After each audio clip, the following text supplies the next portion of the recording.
Good morning everyone. Now today we are going to start new chapter, that is Introduction to Java, and the chapter number 5 from your book. So please pay attention everyone. So after completing this chapter, you will be able to understand what is Java, the features of OOPS language, that is object oriented programming language, what is object and class. You will understand the fundamentals of Java language, and at last you will know how to create Java program. So now first of all we will start from the introduction to Java. So what is Java? So Java is a powerful programming language. So again I am repeating, please pay attention. Java is a powerful object oriented programming language. It was developed to provide a platform independent programming language. It is a third generation high level object oriented programming language. It is developed by Mr. James Gosling in 1991 at Sun Microsystem at USA. Initially it was known as OARC. So now that everybody knows, today's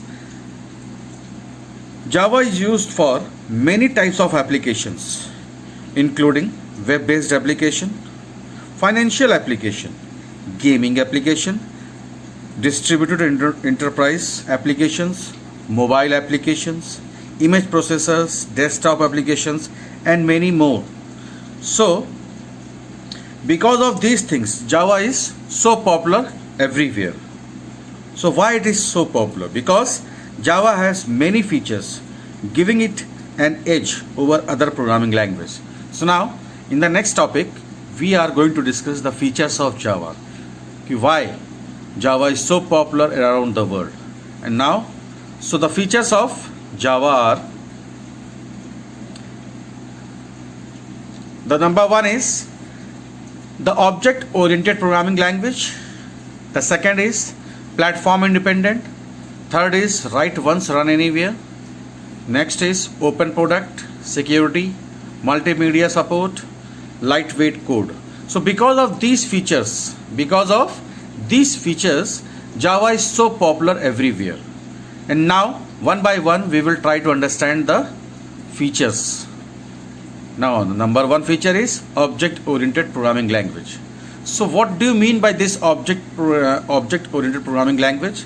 So basically in this object oriented, the programming, whatever we do the programming, that is totally based on around the objects.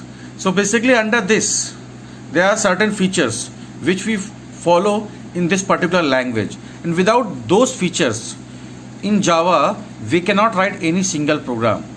That is why Java is known as pure object oriented programming language. So we will discuss this topic in depth after these other features. Now come to the second point, that is platform independent. So now just try to understand the concept of platform independent. Basically the platform independent means Java can execute on any operating system. So suppose you have executed a program or you have created a program in a particular operating system like Windows 95. So the same program you can execute in Windows 98 also, Windows 2000 also, or in any other operating system. So this platform independent means without changing, but the basic thing, there must be a Java in each and every operating system. You can easily execute the Java program. Now the third one is write once run anywhere. Under this, once you have written the program, so you can simply copy and paste in all the operating system. So there is no need to write again and again, right? So now the rest of the points we will discuss in the next video.